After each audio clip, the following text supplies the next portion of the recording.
Of Ailish Considine. She's with us. Obviously, you and Adelaide had a great weekend, Ailish. Yeah, absolutely unbelievable.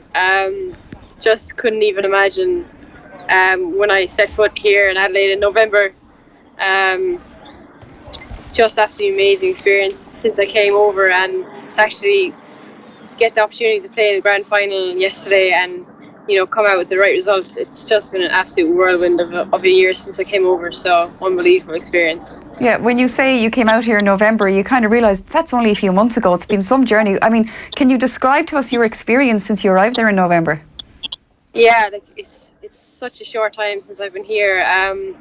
Literally came out in November, didn't know a single person here in Adelaide, didn't really know much about the place in general, and just as soon as I arrived, just the bond with the girls was incredible. Like the ethos is there, and the club itself it's been absolutely amazing, and they've really made me feel so welcome. And like since I came in November, they've just offered me so much help, and helped me develop as a player as much as possible in the short time I've been here. And they've put in the extra hours with me between whether it's extra skill work or it's extra video stuff. So since I came, it's just been absolutely amazing, and like the club itself and the place, it's incredible, and just so privileged to be able to play with them and now actually have a premiership with them.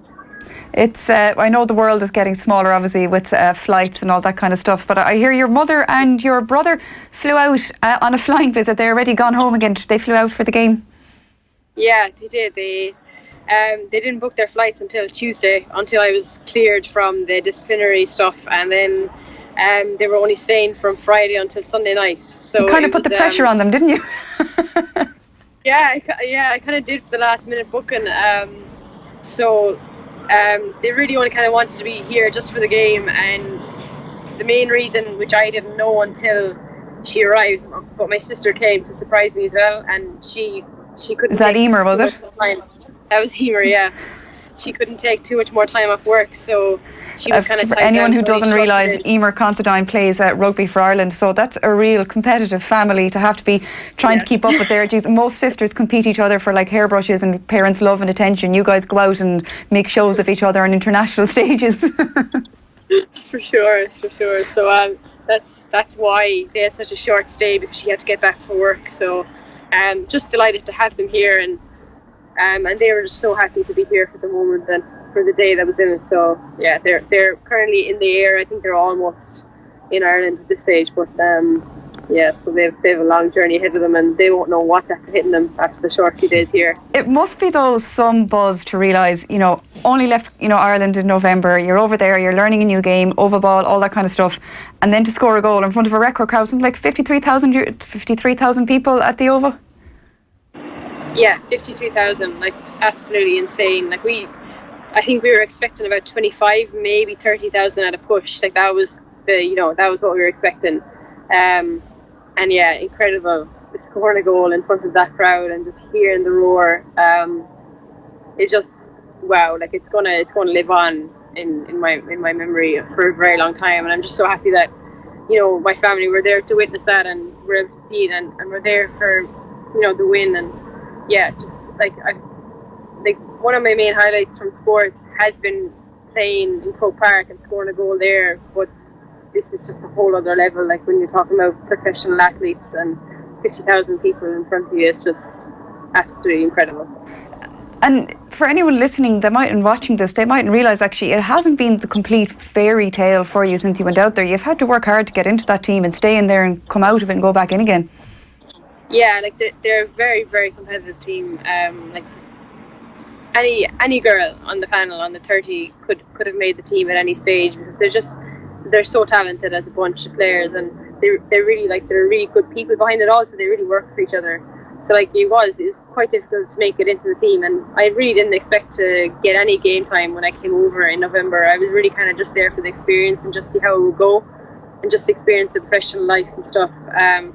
The fact that I even got one game, not to talk about having played 8 games this year for AFL, has just been crazy. And then I did get dropped for the GWS game, and like that was obviously hard because I played a couple of games before that, but I knew I didn't play very well against North Melbourne in that game, so I was kind of expecting it. But yeah, I just put the head down, tried to work back into the team, and Doc gave me another chance to try and make my way back in. So that was against Melbourne in the last round. So yeah, I was lucky enough to get back in and managed to hold on to my spot for the last few games and get to the final. Is it harder to bounce back? Like, I know you played for Clare in football in Camogie, and it's always hard if you're dropped from any team, but at least maybe at home, you're at home, you have your home comforts, but so far away from home, to come home and not have the family support that you probably would have had at home for being dropped, it must have made it a little bit more difficult, because you're also thinking, I'm a professional athlete here now, I'm getting paid to be here, so I got to keep my game up or I'm gone. Yeah, it was quite difficult because I would really depend on my family for that kind of support, like as you do when times are like when you get dropped, or you're finding sport difficult and stuff, because you kind of need to take a step back and like just have family time or whatever it is. So yeah, it was quite difficult for the first couple of days, but like I'm lucky that I have FaceTime and I can ring them or call them at any stage, so like they were there able to support me. But yeah, it was quite difficult, not just to get a hug from your mother or from your sister or something, just the simple little things. But yeah, you just adjust. And to be fair, I've got great support network out here between the girls and the club. They've really made me feel at home since I came. So I'm very, very lucky to have had that and have that while I'm here. Is there much contact between yourself and the other Irish women who went out? Because I know Yvonne Boner from Donegal, she went out. We had Cora Staunton, obviously the trailblazer all her life. She blazed the trail out to Australia. Ashley McCarthy, and then Sarah Rowe. She's back in Ireland now, but she was out there as well. I think she'll be in studio with us at some stage this week as well. So did you guys, did you have a connection with each other, or is it once you go out there into different teams you don't talk to each other? No, not that we wouldn't talk to each other. It's kind of difficult with me being in Adelaide and a couple of them being in Melbourne and Sydney. I was kind of away from them, but I would have known Ash pretty well. So like you talk to her, and I got to meet her before we played Bulldogs in round one, and I got to meet Yvonne and Cora at the Sydney game. So yeah, like we kept in touch a little bit. There was never a thing where no, you're not allowed to talk to them, you're not allowed to meet up with them at any stage. So yeah, so like we wish each other good luck and stuff in games and all that kind of thing. So yeah, it's nice to know that you have a connection here, whether it be in Melbourne or Sydney, and yeah, so it was good. When are you coming home next? Good question. Will we ever see you again? Who knows? I don't really have any plans, and I intentionally didn't make any plans because I just kind of wanted to see how it would go, and hopefully, like the plan is to hopefully get re-signed and potentially play again next year. So, but that's not in my hands at the moment yet. We'll have all those big meetings next week and the week after. So, hopefully, I'll get the opportunity to come back out and play another season. Great. Well, Ailish Considine, thanks so much for giving us your time. I really appreciate it, and congratulations on such a great start. And hopefully, we'll see more of you to come. Now,